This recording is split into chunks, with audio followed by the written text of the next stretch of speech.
វីដេអូនេះខ្ញុំគ្រាន់តែមកបញ្យល់ទេហើយខ្ញុំចេញតែមកវីដេអូហ្នឹងទេបើថាអត់យល់ខ្ញុំក៏ដឹងធ្វើមិនដែរហើយវីដេអូដែលខ្ញុំនិយាយថាយុវភ័យហ្នឹងគឺខ្ញុំចង់និយាយថាចាមានអ្នកខ្លះខមមិនថាក្មេងអត់តាន់គ្រប់អាយុអត់នីតិជនតែបែរជាហៅទៅធ្វើ podcast អានីតិជនមានន័យថាអាយុខំ18ខ្ញុំចង់និយាយថាខ្ញុំមិនអានីតិជនទេខ្ញុំគឺពេញអាយុហើយខ្ញុំមិនអាយុ15 16 17ដូចអីដែលគេនិយាយទេខ្ញុំមិនមែនជាអានីតិជនចឹង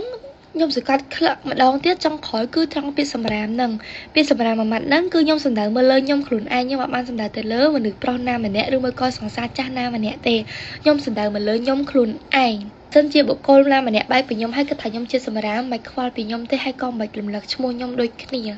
ហើយថងថាអ្នកគ្រូជោគជ័យក៏ចេះយំនឹងខ្ញុំមិនអ្នកគ្រូជោគជ័យទេខ្ញុំគ្រាន់តែចែករំលែកបទពិសោធន៍ដែលខ្ញុំធ្លាប់ជួបតែប៉ុណ្ណឹងមិនខ្ញុំជោគជ័យខ្ញុំជោគជ័យខ្ញុំបានប្តីបានកូនណាខ្ញុំតែមានប្តីមានកូនខ្ញុំអត់ទាន់ជោគជ័យទេហើយណាគេចេះយំខ្ញុំឃើញអ្នកខ្លះមានប្តីកូន2កូន3នៅយំហ្នឹងហើយណាគេចេះយំណាគេក៏ចេះយំដែរខ្ញុំនឹងថាពេលដែលខ្ញុំនិយាយទៅគេអត់ខ្វល់ទេគេអត់ជឿទេគេអត់ស្ដាប់ទេតែខ្ញុំគ្រាន់តែបញ្យល់ទៅតាមអ្នកដែលចង់អ្នកដែលអត់តាន់យល់តែប៉ុណ្្នឹងទេបើថាបញ្យល់ថាអត់ជឿក៏ស្ដាប់អីខ្ញុំក៏អត់ទៅអូសដែរឲ្យជឿដែរហើយបើសួរថាមិនបានហៅពួកនឹងឡើង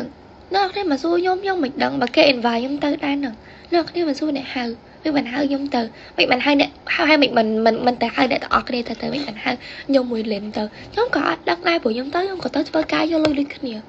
ហើយទាំងសំណួរទាំងបែបបាត់កម្មវិធីអីគឺនៅក្នុងហ្នឹងគឺកម្មវិធីអ្នករៀបចំមិនមែនខ្ញុំអ្នករៀបចំទេ